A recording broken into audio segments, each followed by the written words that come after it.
رمضان کا مہینہ مبارک ہو، قرآن کا مہینہ مبارک ہو، بندوں کو خدا کی طرف سے بہت احسان کا مہینہ مبارک ہو۔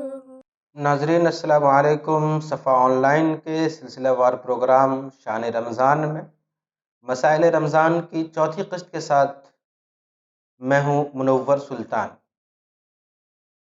آج ہم بات کریں گے کہ کیا روزے کی حالت میں اسٹیم یعنی بھاپ لینا جائز ہے؟ کیا اس سے روزہ ٹوٹ جائے گا یا نہیں ٹوٹے گا؟ یہ مسئلہ گزشتہ دنوں بہت سے لوگوں نے پوچھا، اس لیے اس سوال کی وضاحت ضروری ہے۔ روزہ ٹوٹنے کے لیے بنیادی طور پر پیٹ کے اندر کچھ چیز جانا ضروری ہوتا ہے۔ پیٹ یا فقہاء دماغ بھی لکھا ہے کہ پیٹ اور دماغ دو جگہیں ایسی ہیں جہاں تک باہر سے کوئی چیز پہنچتی ہے غذا کی شکل میں، دوا کی شکل میں، اس سے روزہ ٹوٹ جاتا ہے۔ روزہ اس لیے ٹوٹ جاتا ہے کہ روزہ نام ہی ہے کھانے پینے اور بیوی سے تعلق قائم کرنے سے رکنے کا نام۔ ظاہر سی بات ہے کہ ان تینوں چیزوں سے رکنا اس وقت پایا جائے گا جب یہ چیزیں نہیں پائی جائیں۔ کھانا اور دوا یہ چیزیں داخل ہوتی ہیں انسان کے جسم کے اندر، پیٹ اور دماغ کے اندر، وہ حلق کے راستے سے اور ناک کے راستے سے۔ یہی دو ذریعہ مدخل ہیں جس کے ذریعے سے کوئی چیز اندر جاتی ہے۔ اب ذرا ہم غور کریں کہ دوا، غذا، یہ تو ظاہر سی بات ہے کہ یہ چیز اگر اندر جائے گی حلق اور ناک کے راستے سے تو اس سے روزہ ٹوٹ جائے گا۔ اس کے علاوہ بہت سی چیزیں جاتی ہیں، ہمیں ان پہ غور کرنا ہے۔ مثلا انسان سانس لیتا ہے، سانس تو جائے گی، وہ ہوا ہے، اس کے بغیر زندگی کا تصور ہی نہیں ممکن ہے۔ دھواں، دھول، مٹی، گرد و غبار، یہ وہ چیزیں ہیں جو انسان کے اختیار میں نہیں ہیں۔ یہ چیزیں انسان کے اندر ان کی ناک کے ذریعے سے داخل ہوتی ہے، لیکن اس سے بچنا ممکن نہیں ہے، انسان کے اختیار میں نہیں۔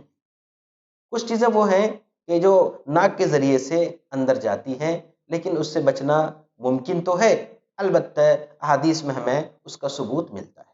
مثلا رسول اللہ صلی اللہ علیہ وسلم کا ارشاد ہے کہ رمضان میں بہترین ضیافت خوشبو ہے۔ ظاہر سی بات ہے خوشبو پیش کرنا رمضان کی سنت ہے، تو پیش کرنے کے بعد آدمی اس کو استعمال بھی کرے گا، خوشبو سونگھے گا۔ اسی طرح رسول اللہ صلی اللہ علیہ وسلم سے رمضان کے مہینے میں سرما لگانا ثابت ہے، اور سرما کا ذائقہ حلق میں محسوس ہوتا ہے۔ لیکن نہ خوشبو سے روزہ ٹوٹتا ہے سونگھنے سے، اور نہ سرما کے جو اثرات محسوس ہوتے ہیں اس سے روزہ ٹوٹتا ہے، کیونکہ ان دونوں کے بارے میں نص موجود ہے۔ تو اس سے یہ ثابت ہو گیا کہ جو چیزیں ضروری نہیں ہیں انسان بالقصد نہیں لیتا ہے، اور احادیث میں ان چیزوں کا ذکر ہے، لہذا اس سے روزہ نہیں ٹوٹے گا۔ کچھ چیزیں وہ ہیں کہ جو انسان بالقصد لیتا ہے ناک کے ذریعے سے، اور اس سے فائدہ بھی ہے، اور یہ ایسا نہیں ہے کہ یہ مجبوراً ایسا ہو رہا ہے، جیسے ہم نے مثال دی دھول اور مٹی کی، دھول اور مٹی سے بچنا ممکن نہیں ہے انسان کے لیے۔ لیکن جو چیزیں بالقصد لیتا ہے، اپنے ارادے سے لیتا ہے، مثلا بھاپ کا مسئلہ ہے، اسٹیم کا مسئلہ ہے، آج کل خاص طور پہ اس کی ضرورت پڑ رہی ہے، وہ باضابطہ لیا جاتا ہے ناک کے راستے سے، تو اس میں قصد بھی ہے، اور یہ ایسی چیز نہیں ہے کہ جس سے بچنا ممکن نہ ہو۔ اس لیے فقہاء نے لکھا ہے، خاص طور پہ علامہ شامی نے اس کی وضاحت کی ہے کہ اگر بخور یعنی بھاپ کو لیتے ہیں، کھینچتے ہیں، تو اس سے روزہ ٹوٹ جائے گا، کیونکہ یہ ناک کے راستے سے پیٹ کے اندر یہ چیز ہمیں داخل ہوتی ہے۔ اب ذرا اس دوسرے انداز سے غور کریں، جو ہم اسٹیم لیتے ہیں، بھاپ لیتے ہیں، تو جو پانی ہے جس کو ابالا گیا ہے وہ بھاپ کی شکل میں اوپر اٹھتا ہے، اور جب اس کو ہم ناک سے کھینچتے ہیں تو گویا وہی پانی بھاپ کی شکل میں ہمارے ناک کے اندر اور ہمارے منہ کے اندر داخل ہو رہا ہے، گویا پانی داخل ہو رہا ہے۔ اور ظاہر سی بات ہے کہ روزے کی حالت میں پانی لینا یا بالقصد لینا، پانی پینا، حلق کے اندر داخل کرنا، ناک کے اندر داخل کرنا، اس سے روزہ ٹوٹ جائے گا، روزہ نہیں بچے گا۔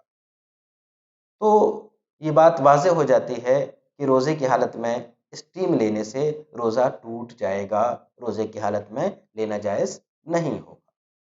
اب یہاں پہ ایک بات اور ہے جس کو سمجھنا بہت ضروری ہے۔ بعض لوگ کہتے ہیں کہ بیمار ہے تب بھی نہیں لے سکتا ہے۔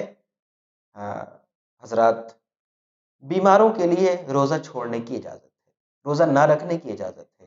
اگر کوئی بیمار ہے جس کو اسٹیم لینے کی ضرورت محسوس ہو رہی ہے، جس کو اسٹیم لینا ڈاکٹر نے کہا ہے یا اسٹیم لینے کی ضرورت ہے، یا اس کے مرض کو روکنے کے لیے اسٹیم سے فائدہ ہو رہا ہے، تو ایسے مریضوں کو چاہیے کہ وہ روزہ نہ رکھیں، روزہ نہ رکھیں اور اسٹیم لیں، بھاپ لیں، دوائیں کھائیں، اور جب آئندہ صحت مند ہو جائیں گے رمضان کے بعد وہ روزہ رکھیں گے۔ یہاں پہ ممانعت ان لوگوں کے لیے ہے کہ جو تندرست ہیں، کہ وہ کوئی ایسی چیز استعمال نہ کریں جس کے ذریعے سے اس کا روزہ ٹوٹ جائے۔ لیکن جو بیمار ہیں ان کے لیے روزہ چھوڑنے کی اجازت ہے، تو وہ اس کو اختیار کریں، شریعت کی گنجائش کو اختیار کریں، روزہ نہ رکھیں، روزہ کو چھوڑ دیں، آئندہ روزے کی قضا کریں گے وہ، اور بھاپ لیں تاکہ ان کی بیماری ٹھیک ہو جائے۔ تو خلاصہ یہ ہے کہ روزے کی حالت میں بھاپ لینا، اسٹیم لینا، اس کی وجہ سے روزہ ٹوٹ جائے گا، لینا صحیح نہیں ہے۔ جو بیمار ہے ان کو ضرور لینا چاہیے، اور اگر کوئی بیمار ہے اور روزہ رکھ کے لینا چاہتا ہے تو اس کے لیے بہتر یہی ہے کہ وہ بیماری کی وجہ سے روزہ توڑ دے، کیونکہ شرعاً اس کو یہ اختیار حاصل ہے، اجازت حاصل ہے، اور آئندہ اس کی وہ قضا کرے گا اور بھاپ لے۔ اللہ تعالیٰ ہم سب کو صحت و عافیت کے ساتھ رکھے اور اس بلا سے بچائے، حفاظت فرمائے۔ وآخر دعوانا ان الحمد للہ رب العالمین۔